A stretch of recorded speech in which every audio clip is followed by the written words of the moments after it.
3.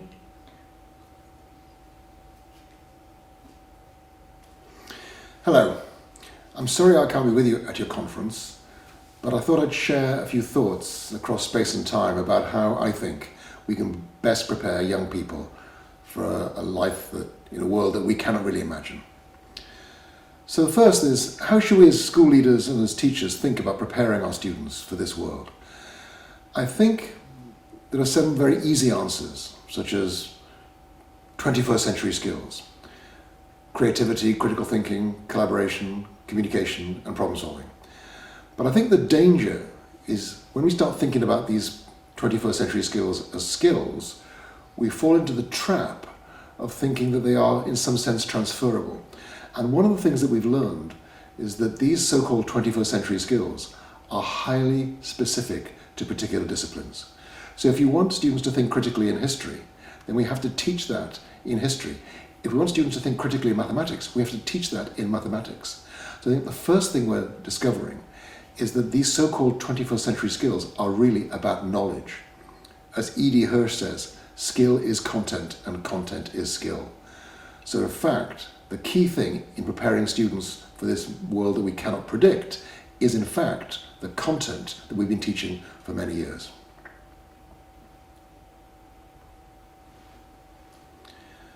The second question, what do I see as the main challenges for schools in the traditional ways that we work in schools? And I think this is quite important that we don't throw out the baby with the bathwater. People talk about new kinds of learning, new models of schooling, new ways of working with children. And what we're beginning to discover is that some of these things are actually quite unproductive.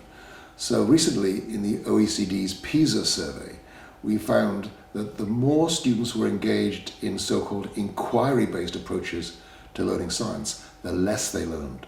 Because unless they had the conceptual background to make sense of what they were seeing, they weren't actually learning very much science. So actually, although it's very easy to criticize the traditional school day, it turns out that it's actually quite effective in a whole range of ways. So what about looking forward? What are the main drivers in terms of the new research that's being done, new technology, findings in neuroscience and so on? Well, I think the big takeaway here is that although neuroscience is very exciting, what we're finding is that many of the claims that people are making about the application of neuroscience to school teaching are premature.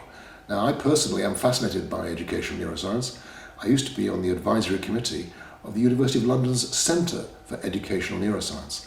I think it's fascinating work, and I think we should be looking at this as a long-term project.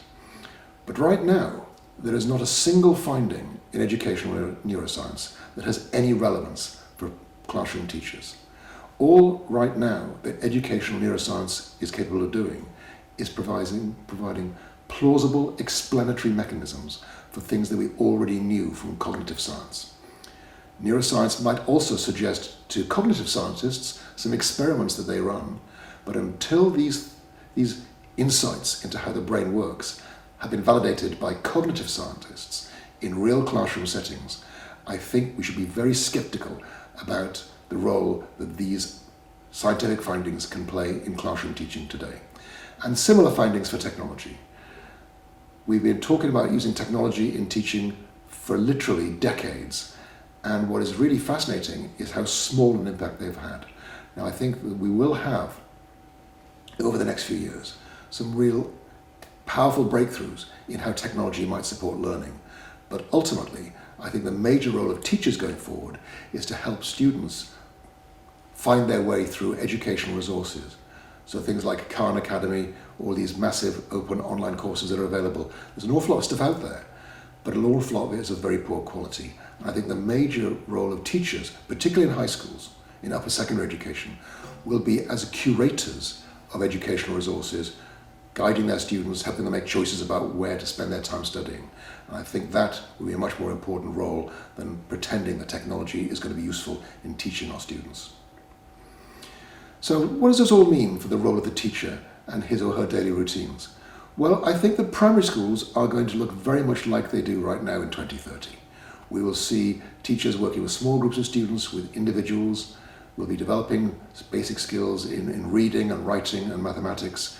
We'll be expanding their horizons by introducing them to dance and drama and art and music. But I think in secondary schools, I think things will begin to change. I think we will be finding lots of very powerful educational resources. I think students in secondary schools, particularly upper secondary schools, will look much more like students at university, where they meet regularly with their advisors, where they plan what kinds of things they're going to be doing, and the supervisor will tell them, here are the things I think you should be reading, here are the videos I think you should be watching, here are the things people I think you should be talking to within the school to get some more ideas, and periodically coming back together and discussing the progress that students have made. So how does this all impact the daily life of a teacher? Well, I think that the crucial thing is to understand that change is slow, because changing teaching practice is hard. So I think that the key thing here is that teachers embrace the idea that they need to carry on developing and getting better, but not to worry too much about changing too quickly. We've had years where teachers have been told to teach in one way or another, and what has happened is that we've had very little lasting change. So I think the key thing here is allowing teachers to take small steps. The idea that we actually make incremental improvements in our teaching, because actually teachers need to hang on to a great deal of what they already do that works in their classrooms. The challenge is to keep on innovating slowly so that we actually continue to develop our practice as long as we continue to teach. So 2 questions or challenges for you to think about as you go through the conference and then as you return to your schools. I think the first is this idea of improvement. Focusing on the idea that the really important thing is, how will I be a better teacher next month than I was this month?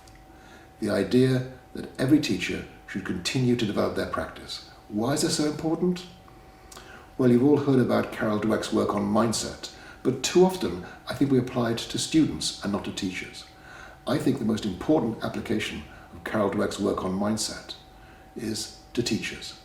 Because teachers who don't think they can get better when they fail, and we all fail because teaching is so difficult, but when the teachers who think they can't get better fail, they blame the students. So growth mindset, the idea that you can be a better teacher next month than you were this month, is the key to staying sane as a teacher. The second question that I have for you is focusing that improvement. Because teachers can get better at many things. Some will benefit students and some will not. I think that the research shows very clearly that the most productive thing to focus on in your practice is this fundamental question about the relationship between 2 things. 1, what did I do as a teacher? What did my students learn? As long as you are looking at that fundamental issue, what did I do in my classroom? What was the result for my students? Then it'll be the most powerful focus for you to continue to develop throughout the rest of your career. Good luck.